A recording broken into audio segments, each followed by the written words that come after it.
And welcome back to 35,000 Watts, the podcast. My name is Michael Millard, and I am the director of a feature film called 35,000 Watts, the story of college radio. It is, unsurprisingly, about college radio, and it is available for download right now at 35000watts.com. The podcast you're listening to is also about college radio. And one of the things we like to do is bring on folks who were in college radio and talk to them about their life in college radio and their life since college radio. And we have a very special guest today. He is probably known to some of you who have seen the film. Some of you actually who've seen the film that worked at WUOG may know him personally. But if you've seen the film, he was introduced to you in this clip by Arvell Poe. They paired me with this white guy named Spenser. So let's dig in. Spenser, how are you doing today, man?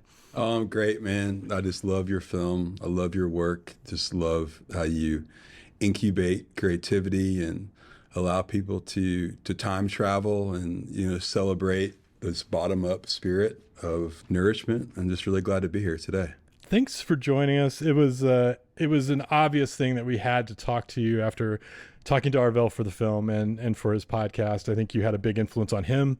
You obviously had a big influence on some other folks at WUOG during your time there. So tell me, you went to the University of Georgia, obviously is where WUOG is. Coming into college, did you know about college radio? Were you thinking about college radio when you got to school? So we had to back up a little bit. I spent my freshman year at Sewanee in Tennessee. It's the University of the South. And all my money that I'd saved up that summer, I was working bagging groceries at Kroger. I spent on CDs. And, so I basically show up to college. I'm totally broke, but I got this amazing CD collection. And this is like in 94, and it's a special time because there's still a little bit of the East Coast, West Coast hip hop rivalry. But the Wu-Tang Clan has just come into existence, and Outkast, the South, you almost have these like regional pockets. You've got the Ghetto Boys, from Houston. There's even like some stuff from Memphis happening. And that was amazing. Like dance hall reggae was a thing. I was a huge fan of Rhino Records and these compilations. So I was just buying up stuff. I couldn't help myself, man. I'm like a crack addict every time I go into the record store. And I was looking at like curation. Like I liked like CD collections, particularly like Rhino. They had some stuff that was like almost like roller skating. Usually they had like some lowrider, like Impala, through real motion, like on the cover art. And so I got there. And I was like, I got to do something with these CDs. So I had a morning show, and I just wanted it to be like the party had never stopped. You had such an amazing time, and then you go to sleep, and then you hear basically the same jams at night you would hear on the morning.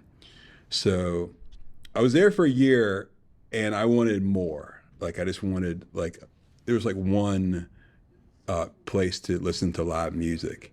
And Athens, Georgia has more bars per square mile than anywhere in the United States.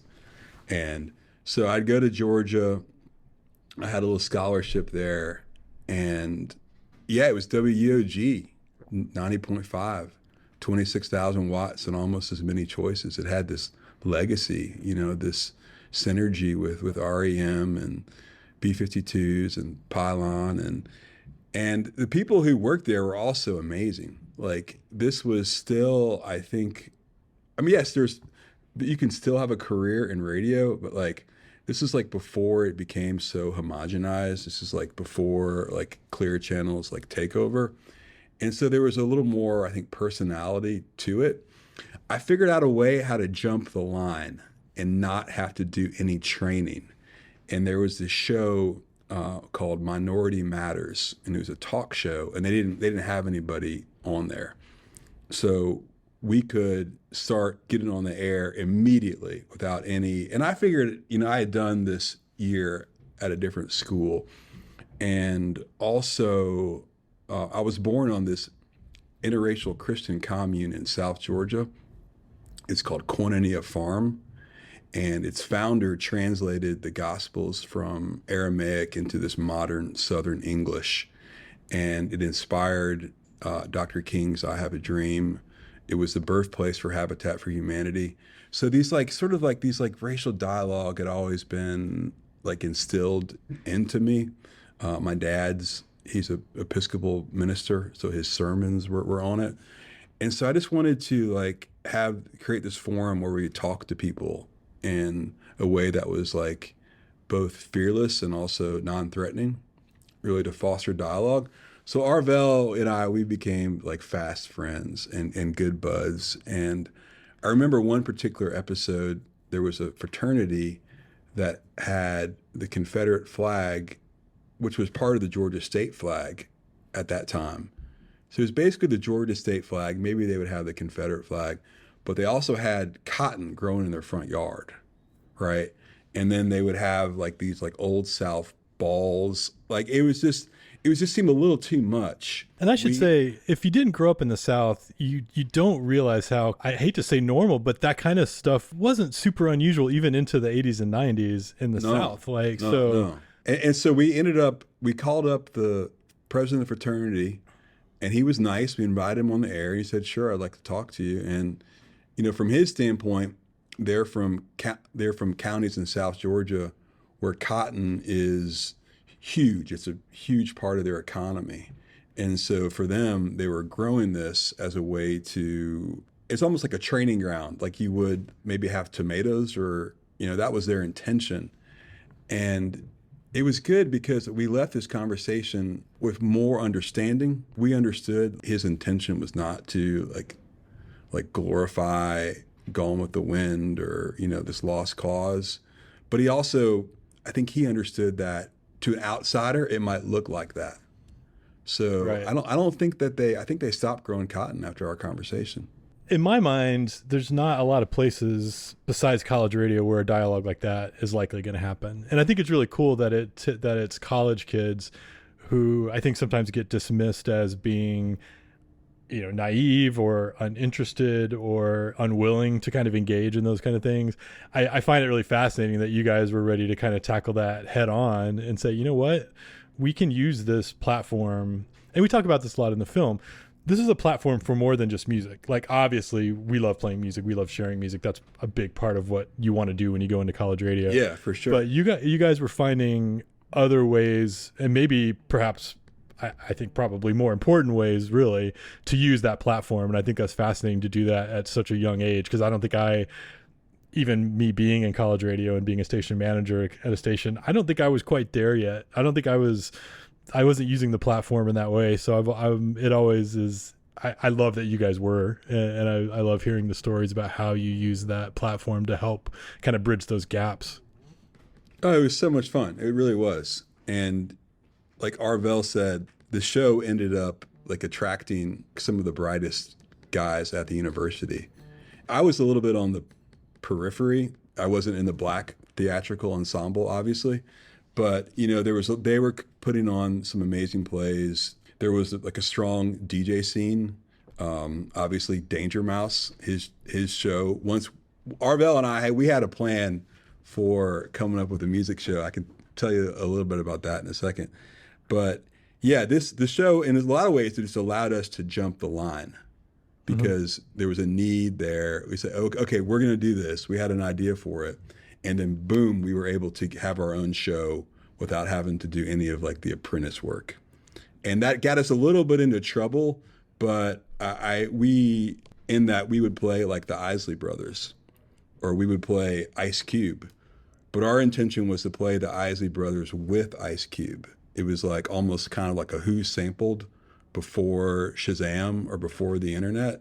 So we were always trying to mine like, what are the songs that the current jams are sampling, you know, and just sort of seeing like, again, sort of that time travel that hip hop was experiencing at the time.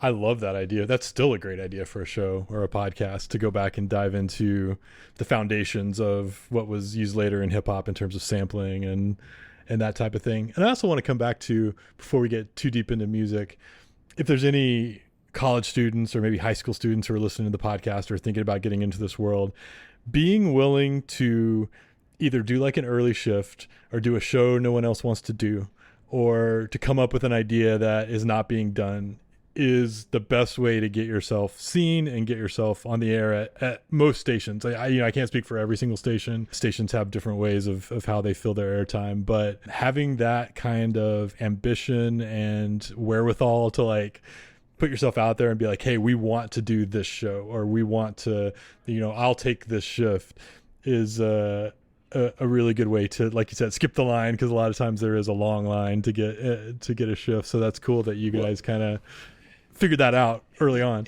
Yeah, but I mean, even like, and the cool thing about the radio era is like these shows weren't being taped. Like I have a couple tapes that I made myself, but if the DJ was really good, I set my alarm and get up at 5 in the morning because I knew this amazing young DJ was going to be bringing the hits. So getting into the music, you obviously, just from the story you've already told us just on the podcast, you kind of came to University of Georgia with some of your music tastes kind of formed already. It sounds like hip hop and rap are a big part of that, but also kind of an interest in the more, I was gonna say retro, but that's not exactly the right word, but soul music, the music that kind of R&B that kind of came before hip hop. What helped you form that kind of early on, and then how did that? I've always been interested in music as a form of healing, and particularly like with civil rights and the idea that Berry Gordy did as much for civil rights as Martin Luther King, and created this shared soundtrack. Like even with segregated radio there in Nashville, WLAC had a 50,000 watt channel that I think the FCC gave him permission to overload it on the condition that they would play R&B to underserved communities. And so that when blacks and whites, like before they actually met, at these protests or at these peace marches, they actually had a shared soundtrack. They were listening to the same songs. And then, when people listen to the same music, they can dance and fall in love. I think probably the best indicator of racial progress now is just how open we are of interracial marriage. I mean, nobody cares at all now. I'll tell you a little bit about my family's journey towards racial reconciliation in South Carolina, where my dad is from. I think that my time in college radio and the cultivation or curation of these playlists made it so that when the white Simrills and the black Simrills, when we did come together for the first time, like this name is unique, that, if your last name was Johnson and you're white and you're Johnson and you're black, it could just be a coincidence.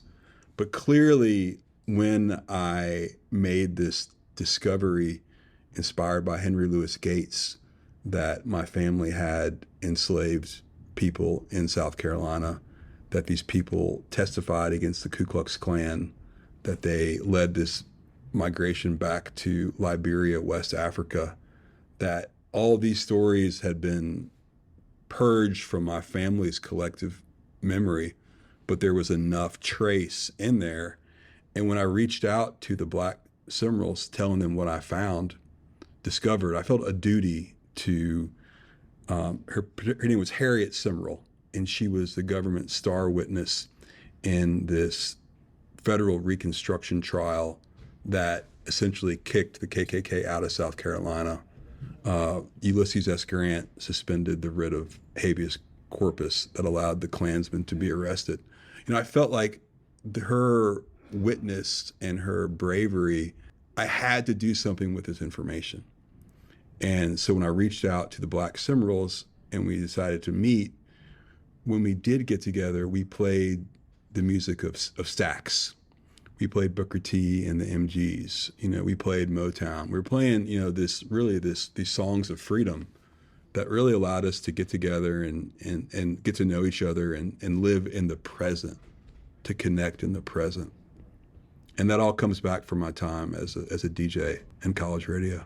That is an amazing story. And I think we've talked to people from various backgrounds who have stories about how music kind of intersected their life. And it's the essence of music, and it's the essence of being a DJ and being in college radio, because you have this kind of innate need to share music with other people, right? Like that's why you want to be a DJ. So I love that. And I love that you kind of came into the college radio world with that already. And then I think translated that into a show, and to share that love with your listeners and people all throughout Athens. It was what we had fun. We had fun on air. Like the show was called The Players Picnic, and I came up with that. It was like a scene in the movie The Mac. It's a blaxploitation film starring Max Julian, and he tells this young woman who he's smitten with that he's going to take her to the players' ball, and even she'll be his date at the players' picnic. And they're like playing softball, and there's just food everywhere. And when we designed the artwork, we had ants were at the party with all this food, like this giant piece of corn on the cob and biscuits, and they're just sitting there like it's just this paradise, and they're having this barbecue, and it's the idea that everything we served was all you can eat. It was just a limitless buffet. Did you go in to your shows kind of with a plan, or was it pretty free form? How did you approach each show when you went into the booth? Well, I was inspired by Snoop Dogg's album when he would use a lot of like scenes from movies. So we would like sort of do like similar things, like have those queued up. And we were intentional about the songs that we wanted to talk over. And usually like 12-inch records were key for that. You can't play the 13-minute version of Papa Was a Rolling Stone on commercial radio. And you can at 90.5. And so just having like those like lush openings just allowed so much time for us we wanted to create a vibe. Like Arvell and I were like obviously like close friends and became even closer like through the show. And we just wanted to create something that people would listen to and feel like they're at a party. And like the music was there, like with those 12-inch. I mean, we're all about the extended breaks. And, with that, you could walk away from the music and have a little conversation and then come back to it. We had a lot of callers, and people would want to, share stories. I don't know if we had the technology back then to actually bring people on the line, or if we did. I don't know how much we used that, but the phone was always ringing, and our friends would come up and hang out, and we'd have food, and we would also DJ in clubs together too, which was fun. Mm-hmm. But this sort of allowed us to do it in a quiet space in the evening and blast it out to the world. Did you enjoy getting the feedback from people? Did you kind of cultivate, like you had your regulars who would call in and kind of start to get the sense that you were... Oh, yeah. Oh, and because we promoted it. We make posters, with that ant, the players' picnic. He had the pimp hat tilted to the side with a feather. And, it's the players' picnic. We had T-shirts made. Yeah, it was awesome. So you did Minority Matters, you did Players Picnic. Were there other shows that you did, or was that the one you guys kind of stuck with during? Yeah, that was basically it. The sort of the ace in the hole I had was I studied abroad my junior year at Oxford University. Oh, wow. And I came over, I delivered a lot of pizzas, so I had some cash when I came over. And, I was just planning to have fun like any other college junior. And I just turned 21, but, the beer over there is so good. But the records, the CD compilations in England's record stores, I stopped drinking when I was there and spent all my money on compilation CDs. It's interesting to see, like, American culture through European eyes. I'm sure, as you know, living in Spain. But over there, they had these CD compilations that were just unmatched, particularly, like, the one that I bought. I came back with 8 CDs. Each one of them had 72 minutes on it. So this is like 10 hours. It was called Blaxploitation, Soul, Jazz, and Funk from the Inner City. And all those movies, Superfly, Shaft, Dolomite, Little Caesar, just all of them. Quincy Jones, Herbie Hancock, Roberta Flack, Donny Hathaway, Curtis Mayfield, just like all that, like they had put on. And it is just like, once we had those, it was just, we were unstoppable. Like, because back then you would hear a song once and then there was no Shazam. You would have to that song is amazing. And hey, what song is that? And not everybody would know what it was. I remember my friend at that time was a DJ, and he ended up traveling around the world, playing clubs, but he had just got his first turntable. And then he was trying to save up for his second Technique turntable. And then he had one copy of Planet Rock by Africa Bambaataa. And so he was looking everywhere trying to get that second copy of Planet Rock so he could extend the break. I remember the day he came home with that second one, and it was just he was just ready to scratch and cut and remix it. And but yeah, I think kids are spoiled today to be able to just, pull up any song anywhere, anytime, no matter how rare, no matter how obscure.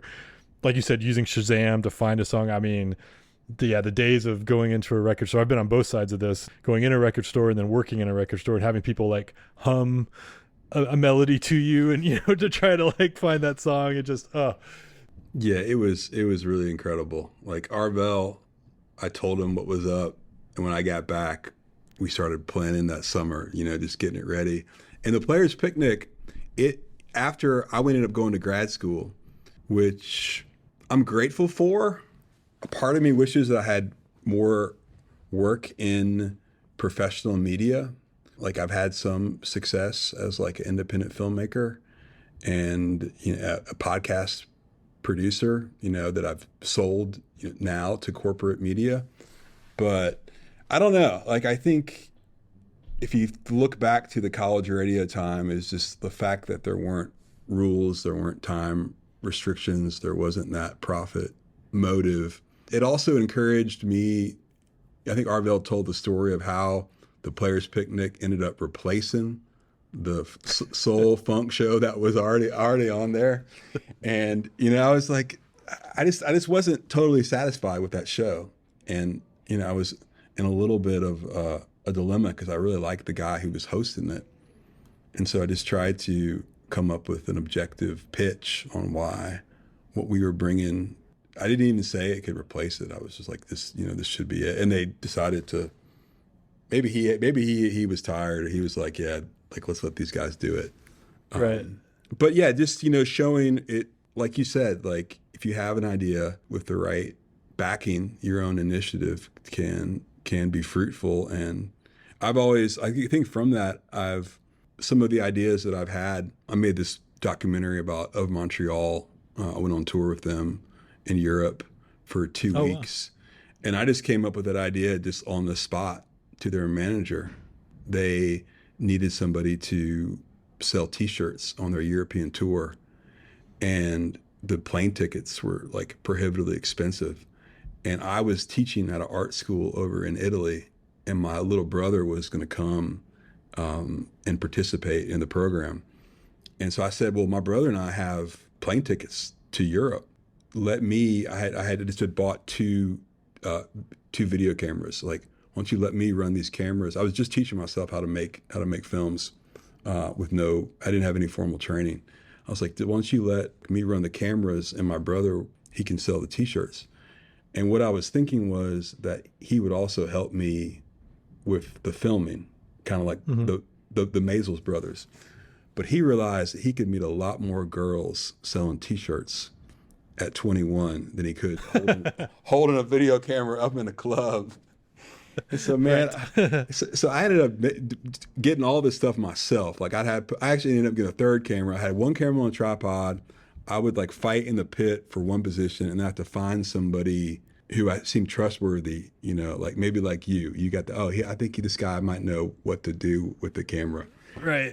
And so I did that every night at every single club. And it was a lot of fun. It was that film was screened in like 7 film festivals. That's and awesome. Even of Montreal. I mean, that band with Elephant Six definitely came out of Athens, Georgia. Kevin Barnes moved there because of Reputation. 90.5 was a big promoter of their work, especially back in the early days. What was it like to be in a town that just feels like when you're in Athens, even to this day, but I'm sure back then, in the 80s and 90s especially, it just feels like creativity was just kind of always bubbling over and brimming. And like you said, there's a club on every corner. And what was that like? Well, I think it was amazing. It was absolutely amazing. And I think listeners may be familiar with Patton Oswalt saying, like, Athens, Georgia is this weird dream city of goodness. That's what he calls it. But I think there's one like phenomenon that I haven't really heard too many people talk about, but I have a theory on, and it's the mall.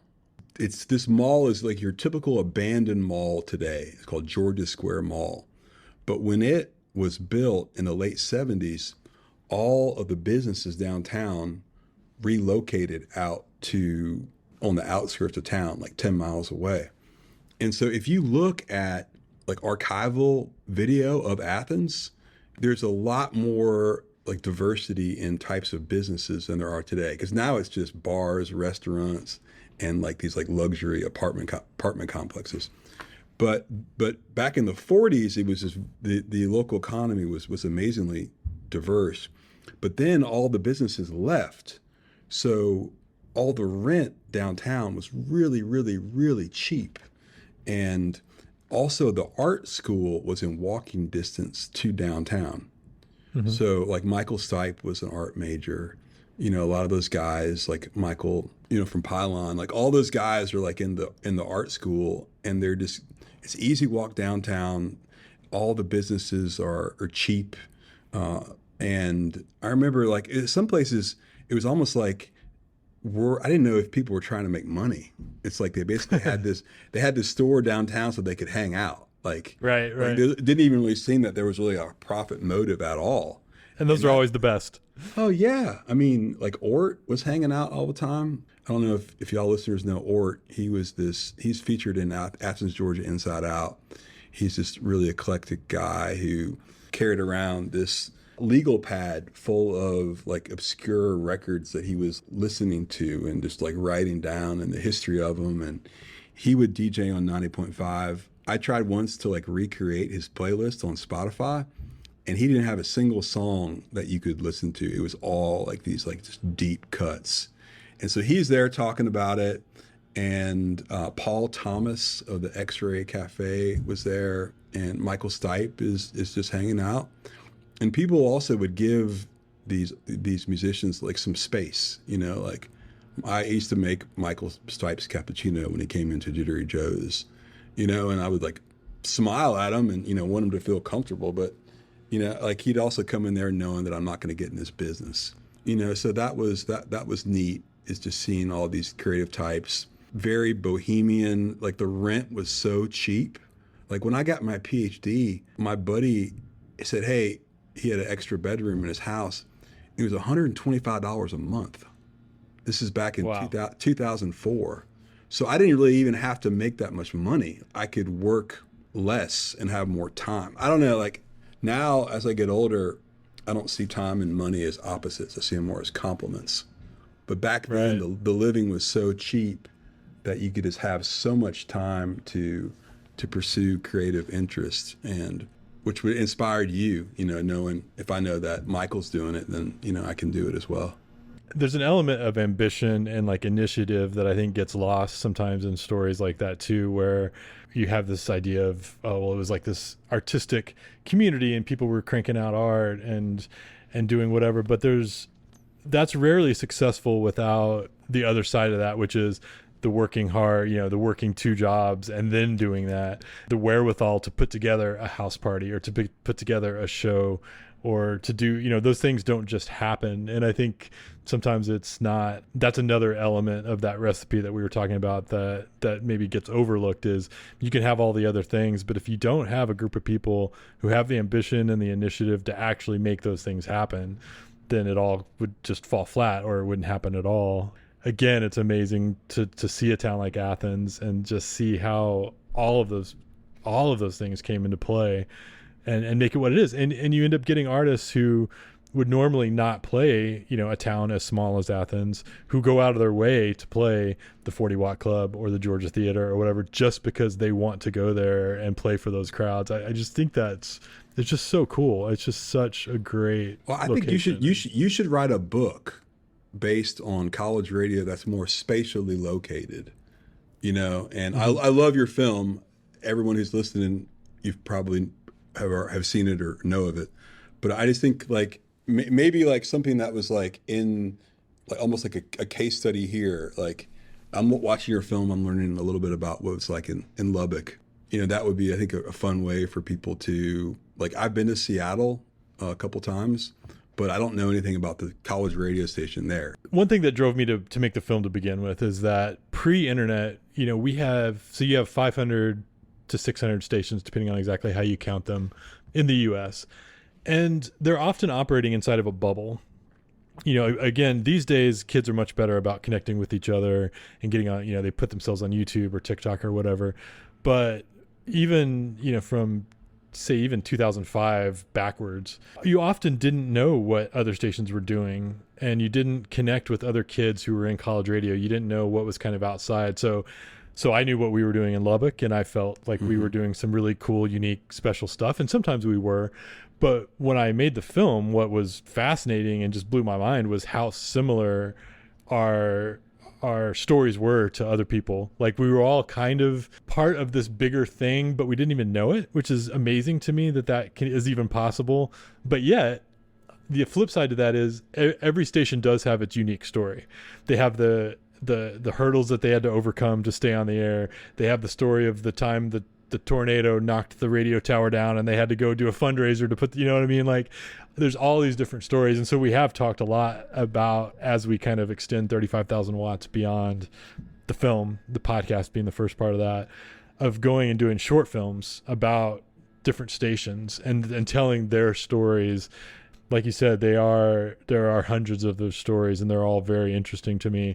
We were only able to we didn't even really get to tell the story of Athens, in any real detail. You did a great job. I mean, no, like you talked to the right people. I mean, I was like looking at you. I was like, maybe I saw him at a house party sometime. He looks familiar. I would love to say that I had ever been to a house party in Athens, because that would have been my college age dream and kind of my adult dream too, honestly. Like, I mean, that's the reason we went there. Was there's I've been an REM fan for most of my life, and I think being in a town like Lubbock, where we really were extremely isolated and we didn't have kind of this thing that we're talking about, this recipe where things were really exploding and people were really being creative. That really, I don't want to say it didn't happen in Lubbock, because obviously there were bands that came out of Lubbock. There was, people that were making the shows on the college radio station. But I think I often wished I was in a town like Athens, where I had more of maybe that support or more of that kind of thing around me that would have allowed me to achieve more. And maybe my mindset should have been, how do I achieve this in Lubbock? Not, I wish I could be in another place. But that was what brought me there, and it was really fun to walk around and meet people and talk to people and go to Wuxtry and to walk into the 40 Watt Club and I'm always jealous of people who had that experience. We're starting to wind down on time. We've talked a little bit about this, but I do want to give you a chance to kind of talk about how college radio set you up for your life after college, and the things you learned in college radio that you took with you, and how you took that experience in college radio and how it informed your adult life even to this day. Yeah, well, I think, like while I only walked away from college radio because I went to grad school in American literature. And it was also a relief when one of my friends ended up hosting the Players Picnic while Arvell and I were gone. So like, I felt like I'd created something that had lived beyond me. Yeah. And he came with all this passion, and this was like in sort of like the Napster days. So he just had an amazing collection of songs, and he had definitely done his homework and his research. But one of the things, like as a teacher, is that people can always turn the channel at any time.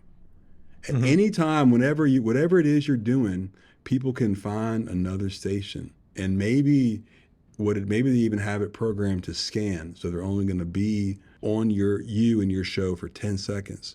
So as an educator, I have to make the content interesting enough that people are going to stay with me, and not because it's something that they have to, but it's something that they want to actually experience, as in a shared community. And also just the ability to always pitch ideas, even to make up the concepts as you go. And sure, not all of them are going to stick, but like I think success breeds success.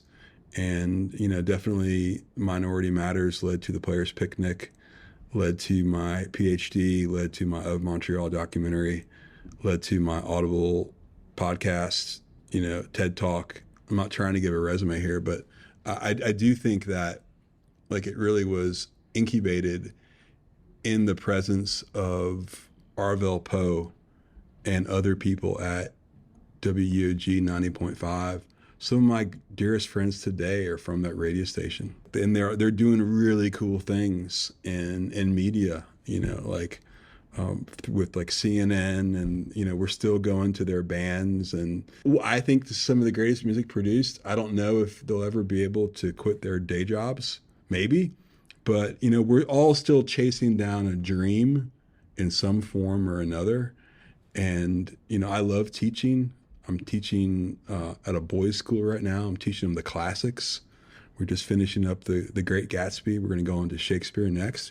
Like I never thought that I would be here, but this is still I'm still living a dream, like in its own, like your dream like evolves.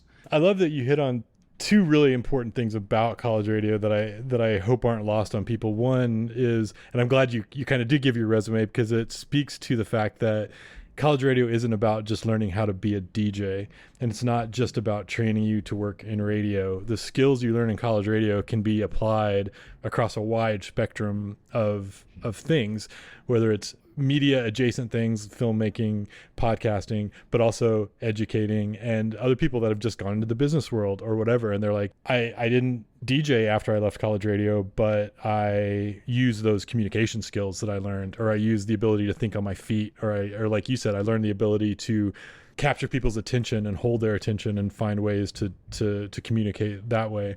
And I also like that you touched on the fact, and this was universal, every single person I talked to in college radio said the friends I made in college radio are the ones that I had for life. There was not an exception to that of any of the people that I've talked to. And that is where, when people talk about, because the last question I want to talk about with you is kind of the future of college radio, that's where I think college radio still holds so much importance, is as a place, a community of people that come together to work together and to achieve a goal, which is, sometimes it's just keeping this station on the air, keeping the music flowing, keeping things going, but also just what happens when you get a group of people that are working towards a common goal and they form a community together. That's important. That's still happening. Students at this very moment are still doing that. I wonder if you've gone back to Athens, maybe you visited WUOG, or maybe you've heard other college stations, kind of how you feel about like the current state of college radio and the future of college radio moving forward. I think it's essential to preserve it, especially in these times of homogenized media. There needs to be at least one station on the dial where you don't know what you're going to get. Even like there's even a format that I think Clear Channel does now, like usually like Dave FM, or to get some dude's name and they put FM next to it, and they're gonna go from like Eminem to Journey to this weird sort of genre cross. but it's just not the same. It's not the same to like truly have no idea like what the next song is going to be, what the next show is going to be. And to give young people the power to curate, to decide what's cool. Like, I'm really only listening to rap these days through my 8-year-old son, who's become like an Eminem and Kendrick Lamar fan, like from the bus. And so like, like just to empower young people to become the curators and to like let us know what they think is cool. That's essential for creativity and just, keeping the vibes. We've been talking today with Spenser Simrill. This has been an excellent conversation. I feel like we're going to have you and Arvell on together sometime. Oh, I love it. All three chat. I think that would be a blast. Before I let you go, I know you've got a lot of projects that people probably could access and find. There's some things that you can tell people about where they can see. I know you have a TEDx talk, I think, that's on YouTube. How do people find that? Can they find your docs? Can they find your podcast? Where can they find out more about you? Well, I need to build my website, which I don't know. You should be able to find it at spensersimrill.com. But if you just Google my name, SpenserSimrill, you'll find the TED Talk. My podcast is on Audible. It's called Once Removed, an American Family Reunion. And it features an original soundtrack produced by T-Bone Burnett. The Of Montreal documentary is on YouTube. Hopefully, I'm trying to leave somewhat of a trace, breadcrumbs, and I'm podcasting is a fun world. I like the on-demand quality of it. I've been able to have some success with my students who've won some competitions with the New York Times. 3 times we've won best podcast award. Wow. Yeah. So that's been a lot of fun. And I just think that as people, we have to be both dream catchers and dream incubators in ourselves and in others.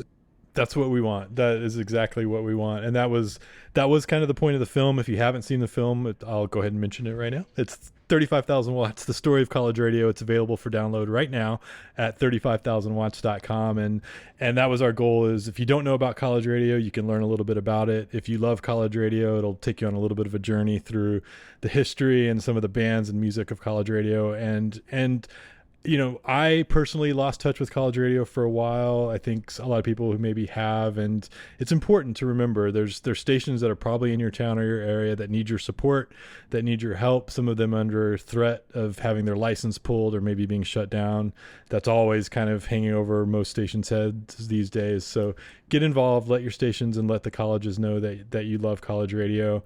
And, tune into the podcast again. We'll see you back here on 35,000 Watts, the podcast.